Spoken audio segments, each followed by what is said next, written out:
Have you ever asked yourself, this can't just be happening to me, right? All of the ridiculous, hard to imagine, even more difficult to describe circumstances that have now led to this situation can't just be happening to me. That was a rhetorical question, by the way. It doesn't matter who we are, where we're from, whether we prefer dogs or cats, are pro pineapple on pizza, or vehemently against it. Life happens to us all. But in those moments, we can feel alone, singled out by the universe as if we've displeased someone else who's in control. Well, I want to discuss those moments, and for the benefit of us all, bring together a group of individuals from all sorts of backgrounds to share not just in how they struggled, but how each of us in our own way can succeed. This is Fights the Roundtable, where the fight is not internal or against each other, but together as a collective, against the battles we all face and the triumphs that ultimately make us human.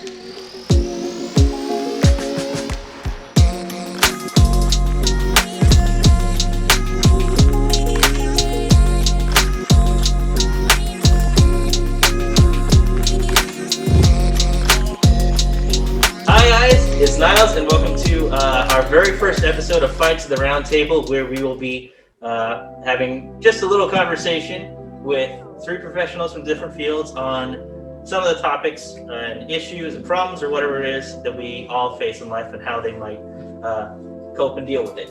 So, to start off, I'll let them introduce themselves. Cristina, go ahead. Hi, my name is Cristina Hernandez Vilar. I am a commercial litigation attorney. I practice in South Florida, and I am out of Fort Lauderdale. Hi, I'm Emmy, currently located in Austin, Texas. I am a full-time student for my doctoral degree in occupational therapy. I'm Sheldon. I'm an IT security professional in Austin. I've been in the field for about 8 years, and before that I was also in music and other industries that all rely on the same stuff. Networking, that's my main thing in IT security. Okay, and again, I'm Niles, and I have no idea what the hell I'm doing here. So, why don't we go ahead and get started? For our very first episode, the topic that we're going to be going over is dealing with anxiety that stems from unpredictability. And to start, I thought it would be important for us to go over kind of what we had to deal with this past year in 2020, as obviously there was a lot that went down, no matter what field you're in, no matter what sort of background you had. So why don't we take it from that point? We'll go around the room, I guess. And what kind of experiences did you have in 2020? What especially caught you off guard? Things, right? I guess one of the things that caught me off guard is how happy I was to stay home and not having to go to the office and see other people. That the positive side, not because I don't miss them or anything. It's just I'm so much more productive without interruptions. It's amazing. The bad things, of course, is kind of being lost in the sense of, not knowing what to do. Like, you have to wipe your groceries and, you were supposed to wear masks to some places, but then some places didn't want you wearing masks. So it was a little bit confusing as to what to do depending where you were at the beginning. So now I think people haven't figured it out, or they're just tired and do whatever the heck they want. So, and I guess the biggest thing that caught me by surprise is how much I miss going to the gym, because that was something that was just cut off, and the beach, of course. All of a sudden they were closed, so there wasn't a lot to do, and then there's a panic of, going outside, you have to wear a mask and all that, but not going to the gym, not being able to work out, like having to redo everything after, it takes me a while to get motivated and go there. So losing that was definitely a difficult point. Okay. Emily? Well, my doctorate program started at the beginning of 2020. So that was a just complete change, trying to figure out like organization stuff and all that. And then as soon as you got organized and kind of got the swing of things, then the pandemic hit. So everything transitioned to online. So I think that was the hardest part with the pandemic for me, because other than that, I've enjoyed the pandemic. But the other thing was I love my cat, but I was so sad. I'm pretty sure I called my mom crying that like I had to spend every day, all day with my cat who just constantly wants to talk to me. And I think that was just terrible. It would just make me so sad all the time. I'm like, oh my gosh, cat, you were not helping me emotionally. Because he was just so needy, but it was because he had a bunch of hair ties on his stomach. He needed the attention.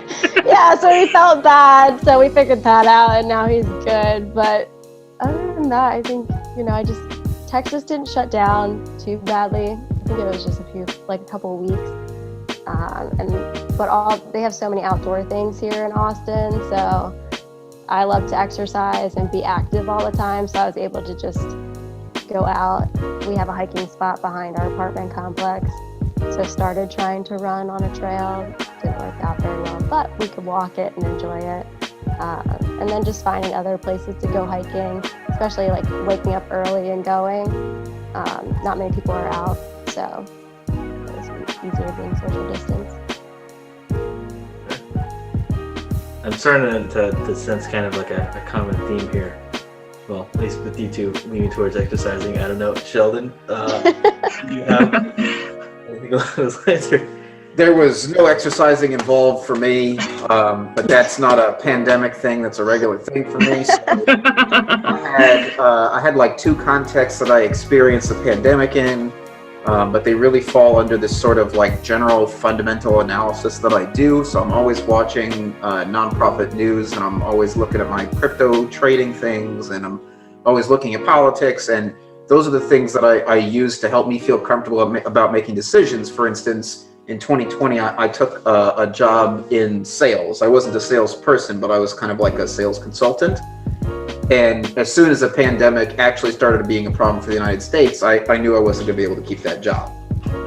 So that is definitely what happened. And 2020 was the first time I ever lost a job. Every other time before that, since I was 8 years old, I was the one who left. And that led me to a couple of mental breakdowns and a couple of months of really just feeling kind of lost, like I would need to sort of pack my life in and go move back in with my parents.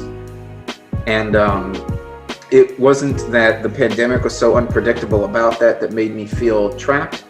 It was the sort of the surrounding results, the echo effects that come from those regulatory decisions in different cities and states, and also what the larger government was doing. It made me feel like I didn't know what was going to happen. And the sort of main result of that was the anxiety in my brain filling in worst case scenario over and over and over again. So I'm not going to be more dramatic about it than that, but that's basically where I was coming from, that I went between okay, this is logic and calculated, I can and will execute this, and oh my God, this is messed up, what the hell, all kinds of emotional responses that were just frustrating but unusable. Yeah, wow. I think you put that into much better words than I ever could have. But you kind of touched on where this whole thing, where I wanted to lead.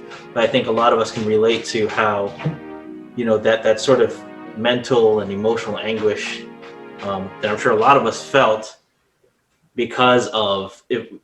I think you put it in a good way. It's not necessarily because of the whole COVID thing that was causing all the anxiety and that sense of unpredictability and not knowing what to expect next, but it was the people and everybody else are being affected by it because you didn't know how they were going to react and how it was going to impact you. That kind of stuff builds up after a while too. I mean, and also with just family and friends. I mean, don't worry about you guys ever since the start of this too. So, I mean, I'm glad to see that everybody's doing, for the most part, pretty well. But, I have other friends and family who have not been as fortunate so far with this whole thing. And they've either caught it or, they know somebody else who's caught it, or just like the effect of like maybe they lost a job or something like that. I'm sure we all could share stories like that. But in terms of how it's impacted you guys mentally and emotionally, I know you said that you kind of had to deal with some breakdowns and things like that, and I know Emily, you kind of touched upon it too. but in your case, I guess it kind of took the form of your cat. But you know, That's just because I didn't know what he wanted. And it felt so bad. I was like, I don't know what you want. I don't know what's wrong. And that was hard too, because COVID, trying to find a new vet's office to try to figure out what was wrong was difficult to take him out. So I had to wait longer. So he was trying to tell me, and I could not figure it out. So and then I felt bad for him. So I just, I cried to let it out. But I feel like COVID also made us like, I don't know, at least for me, it makes you think a lot more about other people instead of like yourself, I think, or at least for some people. Like, as much as I feel like I didn't have anxiety about COVID myself, like if I got it, I felt like I would be okay. But like my biggest worry was like, if I had it and I gave it to someone because I was out and about and things like that. So I feel like that type of self-reflection and realizing like there's other people, you have to start thinking about other people instead of just yourself is a big thing. Yeah, and it affects how you make decisions too, right? Because it's not like you said, I feel like if I get it, I'll probably be all right, but I don't want to be that person that spread it out to 200 more people. And so like what you were saying, I started running because there was nothing else to do, right? when this happened. I left it, but running's it rough. didn't work out. But it's you don't want to be that person too, that's causing this to be worse. So you go out and I'm not like a great runner, so it's like running with the mask was like a big no. But then at the same time, if you don't do it, it's like, well, what about, I woke up really early. I'm sure no one was here before me, so the air is clean, sort of, right? But what if I have it? I have no symptoms, and then someone that comes after me in this path, is gonna get it, and then you get so panicky about those things, even though as small as they are, but you just want to keep everybody safe too, not only yourself, but you not be the reason why this is getting worse and not getting better. I know that the anxiety that I felt was really, really existential, and you're right, that was certainly one of the main things on my mind is like, will I give it to somebody else? I don't think I have it. I was already work remote when this happened, but at the same time, my roommate was not. And he took his 2 weeks that he was able to take. He used all of his PTO up as soon as the pandemic hit because his organization didn't pause or do anything.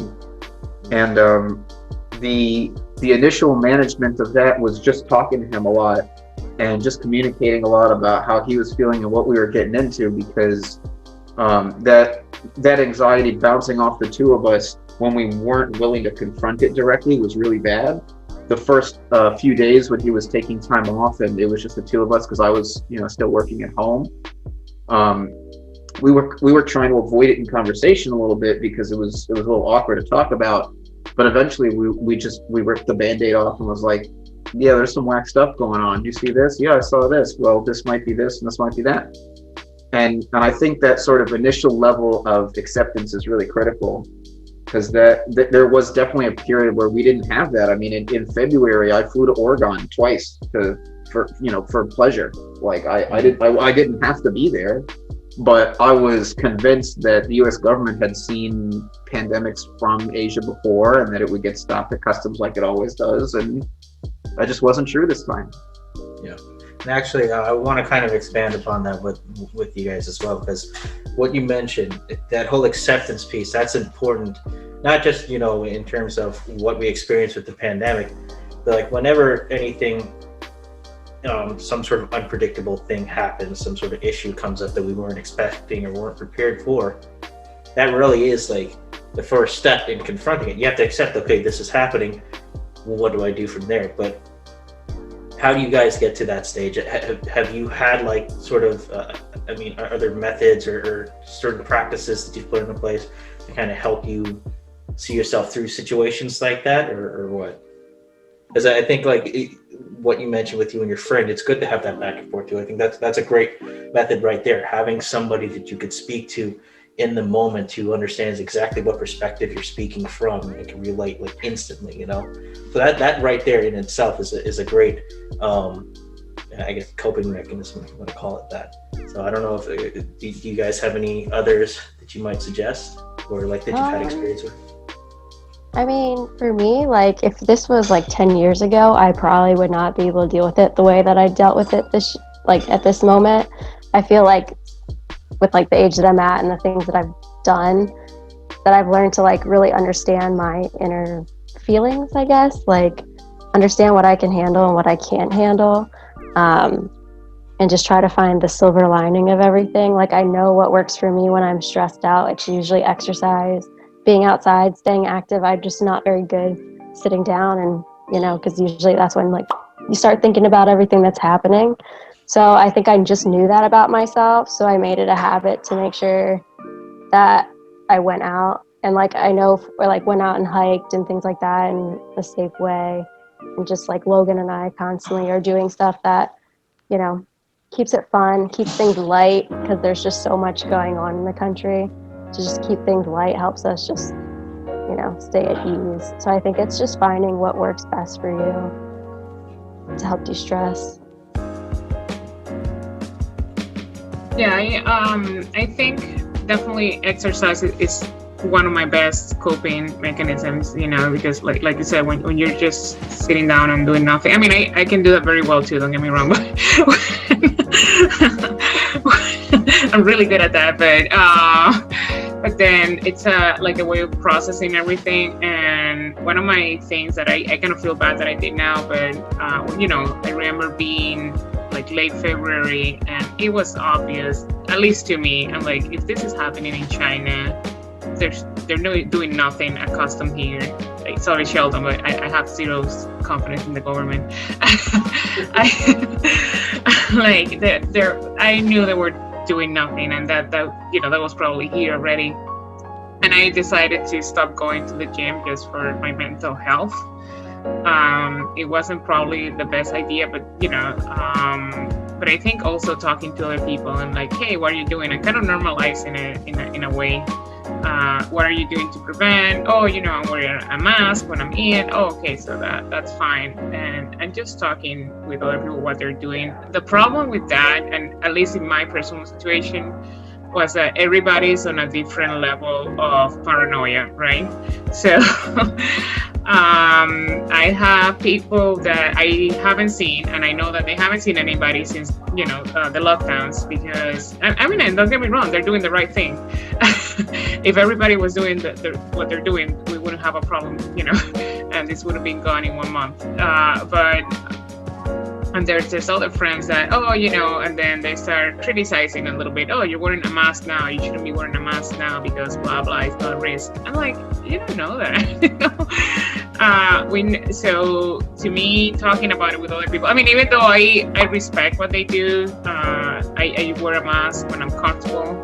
And, even though I know I'm going to be talking to the same person across the table, in 5 minutes from whatever, I think to me, actually talking to people about it has been a stress factor, because everybody, I have to accept that, they have a different view, and I have a really hard time with their criticizing whoever doesn't have their view. It's like, I know they're being more paranoid than you, but, maybe they're right, and maybe you're wrong. So we don't know yet. This is also new, and we don't know what's right or wrong. I think everybody needs to, do what they think is best, obviously, but, not criticize everyone. Not being so hard on others, except the people that are out there without masks. So do need to, take it more seriously, but that's another issue. Well, I think you both actually mentioned two different methods there. Emily, based on what you were saying, that's another important aspect of it, where you have to kind of learn your limitations and everything too, right? I mean, that's important because I guess what aspects of it you can cope with, and what you might need help on, and things like that. That's like key to any sort of problem solving. And Cristina, from what I'm getting from what you said, actually, when you started off talking about how nothing at first, or to our introduction, you just kind of went on pause, right? And I think that's important. That's that could be a very valid method or approach to dealing with certain situations as well, because sometimes you need time to process what's going on. If you're reactionary about certain things, you might make the wrong move, and you might make the wrong choice. So it's not necessarily a bad thing. I think it's all about context, especially in the case of the pandemic. None of these are wrong answers. The reality is that you need to be able to talk to somebody. You need to be able to stop for a moment and think about what's going on. And you also need to recognize what you can and can't do in that moment. All three of those are important. And it just depends on your specific situation, who you are as a person, where you are in life. It will basically help you determine what method is most viable for you in your circumstances. So I think all three of those points are fantastic, honestly, guys. So thank you. I do want to move on to another question that I had for you. Just can't remember which one it was right now. Okay. I think one of the ways that we improve ourselves is through self-evaluation. So when you look back on this past year and everything that went on and everything, basically, how do you feel you did? Or, how do you feel like you went through things? And I mean, I'm sure 1 star. 1 star. I'm gonna give it 1 star. I like the star method. Out of how many? Yeah, Out of 5. the 5 star. 5, not 10. Yeah. So I'll just make this short. It's real easy. You guys had a very key component in your recipe for good mental health, and there's one that I'm missing, and that's exercise. So I'm not just a guy who sits here and jokes about being fat. I used to be a really active dude, and when I started getting desk jobs a little over 5 years ago, I never figured out a rhythm or a routine that really worked for me to get exercise, and I was just content being a fatso because I'm really not that fat. I'm a skinny guy, and I'm not just here to say eat your vegetables, but physical health is a really critical part of emotional health. And I was forced to improve my diet, which was kind of already in an uptrend of getting less, plastic and not good. I was forced to treat myself better, even though I didn't get to the point of actually exercising. Yeah, I bought an exercise bike and I have things to use now. But I'm 100% sure that when I had lost my job and I had nothing to do with my time except try to find work, that was the only time that my mind basically ran up against the wall. Like, okay, you're missing some lymphatic movement. You're missing some physical activity. Get on the bike. I think that's not nothing. I do have to kind of sort that to say that, y'all two and you exercise and I don't. So that's definitely one of my reasons for having a worse reaction. I'm gonna say you don't deserve 1 star out of 5. I think we're always our own worst critic. Because I feel like I've met certain 1 stars already, and you're definitely not in that camp.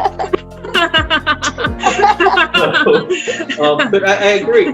Exercise is important. Besides the hormonal changes and the chemical changes that happen in your brain and everything, but obviously you're healthier, you're fitter, your immune system's strong. All of that stuff is well and good, and it does play into your overall sense of wellness. Because if you're healthier physically, you're going to be less worried about something breaking when you're having a heart attack or whatever it is. So, and I'll dogpile that again to say that social health also matters, because that initial feeling of mask versus no mask, or the pandemic is fake, or whatever, there's lots of nuanced positions that you can talk to somebody else about. But when somebody comes from this camp of just, no, I'm going to reject your idea because I have this other idea that's so much more important, I'm going to steamroll you. That has a really negative effect on how we feel about our society as a whole.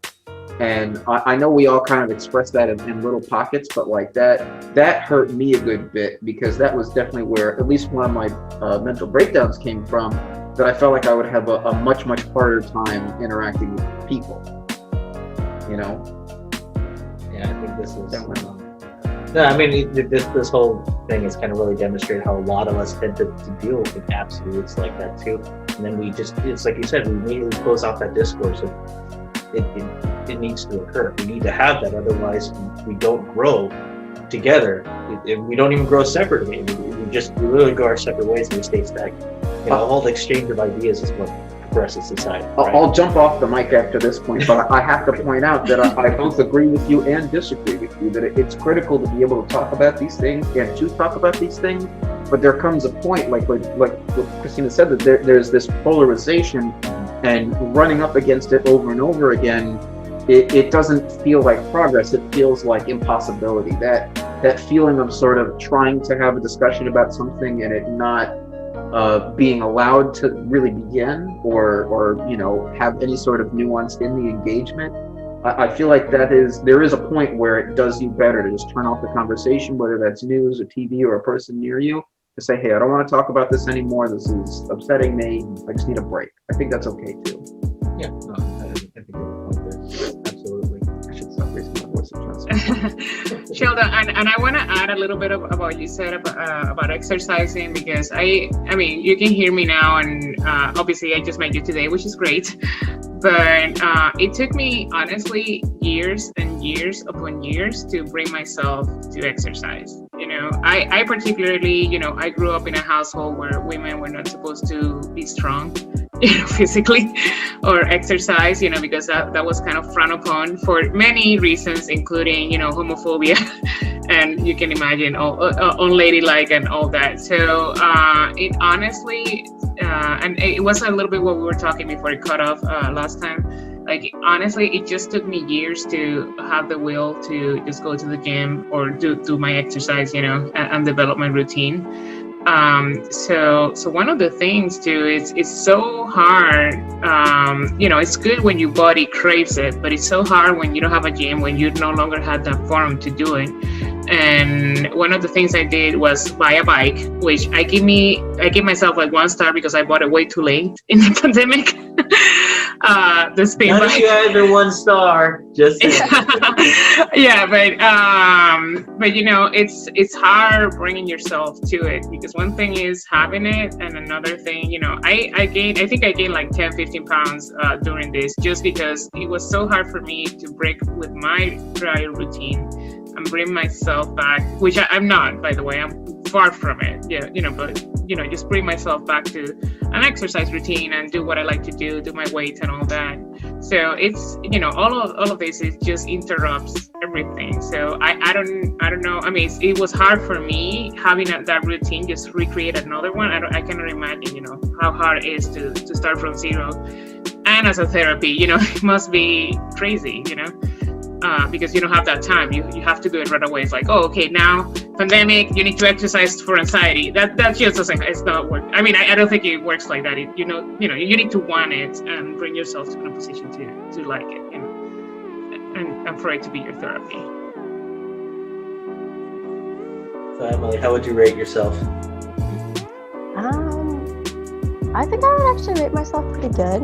I would say probably like a 4, maybe 4.5. I feel like the pandemic hasn't, I've been blessed and hasn't upset my life too much. And I would, probably because my other half is, right across the street, and he's very active and things like that. So we have like the same values in that. So we're always doing something active. So I think it makes it a little easier to have that. So I think the only big issue was just the switch and figuring out how to do school at home when I'm a very hands-on occupation, or career is occupational therapy. So we're all hands-on, and not being able to learn that way was very difficult because I'm a very hands-on learner. So that was just a very big change. So I feel like that was the downfall, but I've been able to get the organization. Squirt doesn't walk through my practicals anymore to show himself off, so that's been nice. The stress is a little less, so I feel like I've been killing the game so far and hoping for the best, so I've been blessed. Because I think it's, That's fine. from what we Cristina discussed. hasn't rated herself yet. I'm waiting to hear her stars. Did you say? Well, I thought Cristina. Did you say you? Wait, who? Wait. She talked about Sheldon's thing, like she talked. Yeah. She No, had I something did. to say, but she never rated herself star-wise. Yeah. So okay, so we can go into that. I was saying 1 star in getting the. By the way, Nelson, this is gonna be the topic of the essay that I'm gonna write for the blog. Okay. Definitely like how to live the Peloton life with no Peloton bike. I like that. But so 1 star for getting the bike so late in the game, after obviously running have failed. But I think, and I feel so, again, I feel so bad because honestly, my production, I mean, you never know if you're going to have job security. So when all this started, like, I was like saving money, which I haven't done in a while, like the way I'm supposed to. So that was good. So 5 stars on saving, like 2 stars, 3 stars on working out because I didn't figure it out until the end. But overall, it's I think 4 stars because I think I know better. Just sometimes you just get tired of it. It's like, oh, I know I should only go to the supermarket once every 2 weeks, but I forgot something and I'm going back in 2 days.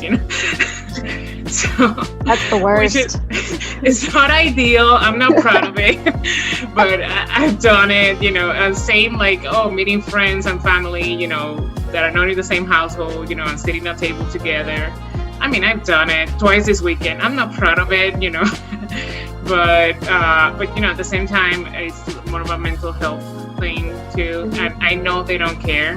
So actually, one of my friends got COVID, and I know exactly why because she wasn't careful.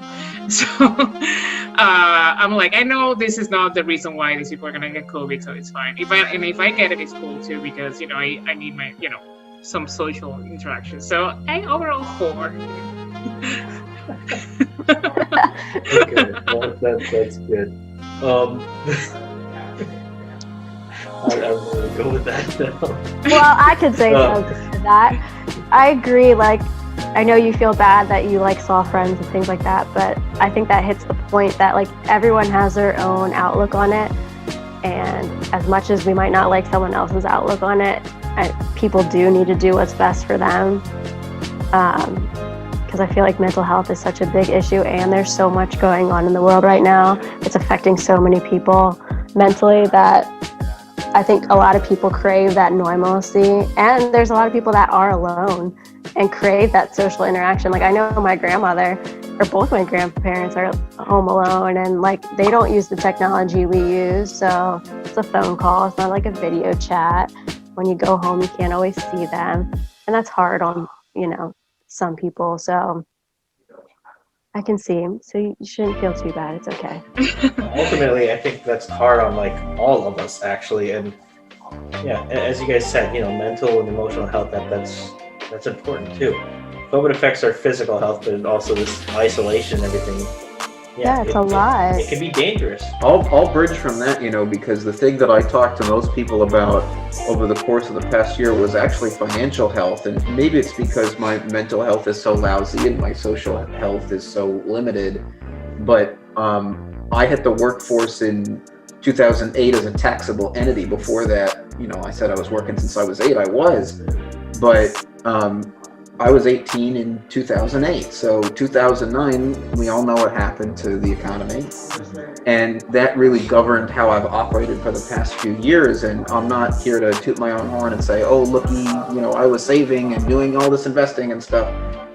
But having done that already made me a really important beacon to other people, because it's not that I was posting all the time, here, get on my app, it'll save you some money. I was just anyone who approached me and said, hey man, I'm having a little bit of problems. What can I do to adjust this? My answer was never eat ramen. My answer was never, go sell your blood. I was very careful to help people as best I could. And a lot of that was building different financial strategies. And sometimes that means doing things like selling your credit card information to other people. Because yeah, it sucks doing that and it's a gross interruption of your privacy. But at the same time, if you're in a really bad spot and you're being forced to say purchase goods from Walmart on a regular basis, it makes a big difference when you can get 1 to 10% back on that.